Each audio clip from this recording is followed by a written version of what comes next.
से क्वेश्चन को क्यों चूज किया, जबकि आमतौर पे फोकस लास्ट 10 ईयर्स के क्वेश्चन को डिस्कस करने में होता है। इसका एक रीज़न है, जब मैं लास्ट 20-25 ईयर्स के क्वेश्चन को मैंने एनालाइज किया तो मैंने देखा कि यूपीएससी की मुख्य परीक्षा में जो भी प्रश्न आते हैं, कई बार तो प्रश्न हूबहू वही होते हैं, उनकी लैंग्वेज में थोड़ी बहुत बदलाव होती है, मॉडिफिकेशन होता है, लेकिन उस क्वेश्चन का आंसर लेटेस्ट डेवलपमेंट या लेटेस्ट हिस्टोरिकल रिसर्चेस के साथ थोड़ा बहुत बदलता है। जैसे मान लो कि इसमें हमें व्यापार के ढांचे की बात करनी है, किसी और प्रश्न में हमें कृषि और कृषि अधिशेष की बात करनी है, तो कृषि अधिशेष को सोशल स्ट्रेटिफिकेशन और सामाजिक संरचना के साथ पहले जोड़ के देखा जाता था, बाद में इसको नगरीकरण और दूसरी विशेषताओं के साथ जोड़ के देखा जाने लगा।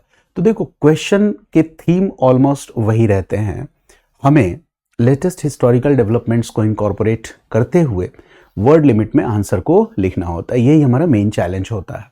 और आंसर राइटिंग पूरी तरह से एक आर्ट है, इसको रट्टा मार के आप आंसर राइटिंग में कभी भी स्किल्ड नहीं हो सकते। तो आज का जो टॉपिक है, एक और खास बात मैं आपको बताऊं कि जब मैं क्वेश्चंस डिस्कस कर रहा हूं, जैसे क्वेश्चन नंबर 1 से हम आज क्वेश्चन नंबर 5 पे आए हैं, तो ये जो सीक्वेंसिंग है ये बड़ी ही इंपॉर्टेंट है। जैसे इसके पहले मैंने जो क्वेश्चंस डिस्कस किए, सब में कहीं ना कहीं कृषि अधिशेष और नगरीकरण के बीच संबंध था, तो बहुत साइंटिफिक तरीके से मैं उस सीक्वेंसिंग को चूज करता हूं। यानी अगर आप इस वीडियो को उस सीक्वेंस में देखेंगे तो आप एक्सपर्ट हो जाएंगे हिस्ट्री में। जैसे अब आप खुद देखिए कि इस प्रश्न में भी किस चीज की बात की गई है, व्यापार के ढांचे की बात की गई है, आर्थिक स्थिति की बात की गई है, और एक और प्रश्न है ये 1999 का क्वेश्चन है, यहां विदेशी व्यापार की बात की गई, तो यहां भी व्यापार की ही बात की गई है।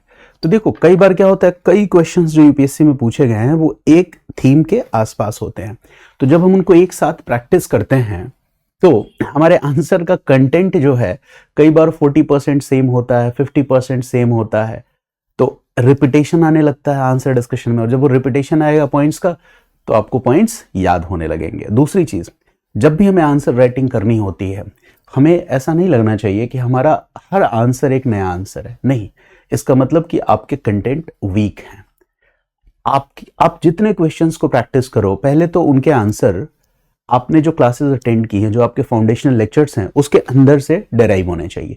यानी हमने जो पढ़ा उसके अंदर से कुछ रेफरेंस लेके हम आंसर लिख पा रहे हैं। अगर ऐसा नहीं हो पा रहा है, हमारे लेक्चर से हम रेफरेंस लेके आंसर नहीं लिख पा रहे हैं, इसका मतलब हमारा लेक्चर और हमारा कंटेंट बहुत ही पुअर है। बहुत मतलब स्ट्रेट फॉरवर्ड मैनर में यह बात आपसे मैं कह रहा हूं। यानी लिखते वक्त अगर हमारा कंटेंट हमारे पीवाईक्यूज को के साथ जस्टिस कर पा रहा है, that mean the content is the good, content good है, कंटेंट अच्छा है। तो